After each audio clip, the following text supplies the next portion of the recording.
Compass হঠাৎ করে মোনালিসার দাদুর সঙ্গে তেরা তেরা কথা বলছে দেখে মোনালিসার দাদু অনেকটা অবাক হয়ে যায়।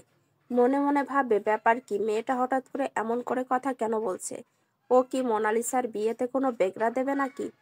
এরপরে দেখা যায় সবাই বিহানদের বাড়িতে যাওয়ার জন্য বের হবে, তখন কম্পাস তার নিজের ঘরে বসে বিহান আর তার বিয়ের ছবিগুলো দেখছে। তখন হঠাৎ করে মোনালিসার দাদু এসে দরজায় তালা লাগিয়ে দেয় আর তালা লাগিয়ে সেখান থেকে চলে যায়।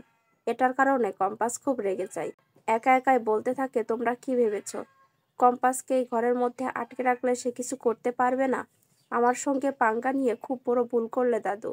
আমার মাকে মেরে ফেলার চেষ্টা করেছো তুমি। এইবার দেখো আমি তোমার কি করি। এরপরে দেখা যায় বিহানদের বাড়িতে পৌঁছে যায় কম্পাস, আর বাড়ির সবার সামনে মোনালিসার আসল সত্যিটা সবাইকে বলে দেয়। সবাইকে বলে দেয় যে ক্লাস 8 থেকে সে মোনালিসার নাম করে পড়াশোনা করে আসছে। মোনালিসা যত জায়গা টপার হয়েছে সবগুলো আসলে তারই পড়াশোনা। মোনালিসা একটুও শিক্ষিত নয়, না আছে তার কোনো যোগ্যতা, না আছে তার কোনো আগ্রহ, তার মধ্যে শুধু অহংকার আছে।